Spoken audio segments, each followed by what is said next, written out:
Hey guys, it's Tony here at gamefreakblog again, just bringing you another video. Sorry for that little delay there. I was just kind of watching the video thinking, what the hell's happening? Is this uploading? I don't know, just thought I'd better speak. Today we're going to be looking at some of the Last of Us multiplayer. I haven't actually had a chance to dive into it that much. I played a couple of games last week after I finished the single player game, and I had a few games last night with one of my gaming buddies, Bryony, who you're going to be seeing going around on the screen any moment intermittently throughout this game. I do actually really enjoy it. As I said, I can't really comment all that much at the moment, just because there's a little fucking kid outside playing with a bloody whistle that I'm gonna go and curb stomp. If you hear the door going, that's me running out to curb stomp this kid's head for disrupting my commentary. But yeah, I haven't really had enough games that I can comment of how good it is and how in depth it is. But I'm really enjoying it. The pace of the game is a lot different to most multiplayer games that are going out there. This is a game type called Supply Raid, and it's on the map called Checkpoint. And initially, the one thing that I really did like about the Last of Us multiplayer, and it's nothing but, it's kind of superficial, but it just gives you more of a reason for playing, if you like, is that when you very first set up the multiplayer game, you can choose a different faction who you want to belong to, the Fireflies faction or the just general Hunter factions. I can't remember which one I picked, not that it really matters because it's just cosmetic, but you do get a kind of campaign mode when you're playing through multiplayer. Essentially, you're given control of a base and you've got to go out and raid supplies and get different things to help the people in your base thrive, to keep them healthy if they fall sick. And all sorts of things like that. The neat thing is with it is if you hook it up to your Facebook account, should you be into that kind of thing. I did it. And what it does is all of the survivors that are in your camp, it's people that you know on Facebook. So in between the games, on the kind of main screen of your camp, you'll see these blue dots kind of going around in a circle, and they're the members of the camp that you've got. And then it will come up with some of your friends down in the corner saying that, I don't know, Peter is fixing the sump pipe, and Sarah is making some moonshine, or someone's looking after the water supply, or someone's healthy, or whatever. And it's just a nice little touch, really. It's just a nice little thing to have on there. It just brings a little smile to your face. Now, the multiplayer mode, it's a 4-on-4 multiplayer mode. So, as you can see, there's 4 of us versus 4 of those guys. And it's really different. It's kind of pretty much exactly like the single-player game, that you've only got X amount of resources to start with. You might have, I'm playing as one of the, I can't remember the class type, I think it's assault, so you've got a basic revolver and an assault gun, and I think you start off with 9 rounds, so you can't just really run around just pulling the trigger and really going off in the game. You really have got to make every single round count. Now, you can obviously pick up more ammunition from downed enemies. They usually carry more ammunition, and there are little, if you look around on the map in the top left corner, you see those white dots. They're little, they look like tins. They're kind of like red boxes almost, red kind of like medical tins or something. And you can go up to those and hit your triangle button, and it gives you items such as the pairs of scissors, bits of tape, alcohol, whatever. So you can craft grenades, you can craft medipacks, you can craft Molotov cocktails, and you can also pick up things from, there'll be certain medipacks just lying around on a shelf in certain things, certain buildings and outside. And it does just essentially play exactly the same as the single player game. You've still got to be crafting everything on the fly.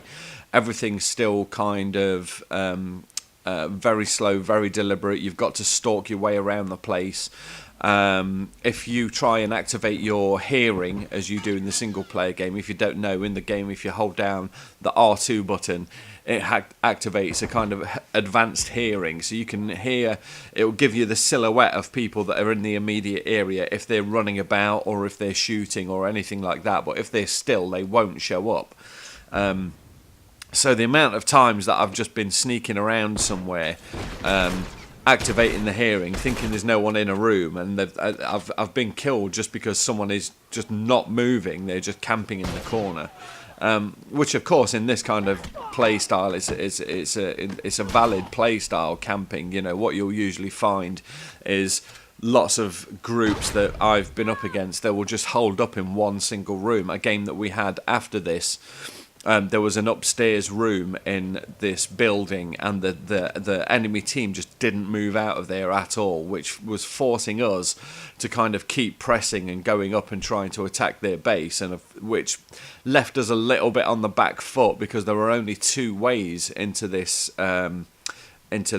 top room, which was a little bit frustrating. But you know, that just makes you go out and look for materials so you can craft your improvised explosives and you can craft your Molotov cocktails. But I am really enjoying it. As I said, it's a very different pace. It's very slow. It's very deliberate, and it almost suits whatever play style that you want to play. If you do want to be a bit more of a run and gunner and a bit more of an active member, you know, you can customize a class that will allow you to do that. But if you just want to hang around in a group and just slowly stalk the enemy, you know, you can do that as well. The more little bits and bobs and items that you pick up in the game, you know, you can buy more ammunition. You can also buy body armor, which obviously gives you a bit more protection when you're fighting in the game. It's just really good. It's the kind of multiplayer game that I really get into. And I was talking with Bryony yesterday, and I do know that Naughty Dog, they've already announced a season pass for The Last of Us, which I believe is going to be some single player content, an additional campaign story.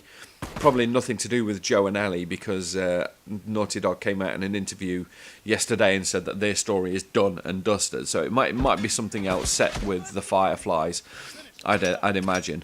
And as well as that single player DLC, there's going to be some multiplayer DLC. I've no idea what this is yet, but as I was saying, I was chatting with Bryony last night, and this game is one of those games that would really suit a horde mode. You know, just one of those, like 4 of you, or maybe even 5, 6 of you or something, against wave after wave after wave of enemies. And you know, just that you could mix up the different waves, so you could have some of the human element enemies in there. Then you could have a wave of the infected. So you know, you could have a few of the runners, a few clickers and everything. That'd be fantastic. It'd be really good. I mean, can you imagine just stalking around the map, taking out clickers with your shivs, and it'd be some of the bloaters come running out or something like that. It'd be really panic-inducing. I think they could put it off. I mean, I know lots of it's kind of the done thing now, really, to just stick some kind of horde mode in there. But I do think this is one of those games that really would sell the horde. You know, it'd work rather than just being tacked on. So if you've got the Last of Us multiplayer, what do you think of it so far? As I said, I'm nowhere near into it. I think I've unlocked a bandana and a hat, really. I'm only a level 1 as far as I know, and yesterday I was struggling a bit because I was up against level 8s and level 9s, and this is one of the better games that we had yesterday. You know, you're not really going to be going into this game getting 20 kill streaks or anything like that unless you're really fucking good. But if you've got The Last of Us multiplayer, are you enjoying it? Are you having fun? And if you want a game, just let me know, and I will get my PSN network name thing over to you. So here you go, here's all the daily supplies, here's the survivors that we've saved. I mean, it's just a really nice little interface. So if you've got The Last of Us, I'm going to be diving in for another few games this week. So if you fancy teaming up with me and Bryony, at least, we'll probably be looking for another couple of members of our team. So get in touch. It's Tony here from gamefreakblog, signing out for another video. Take care, guys. Bye-bye.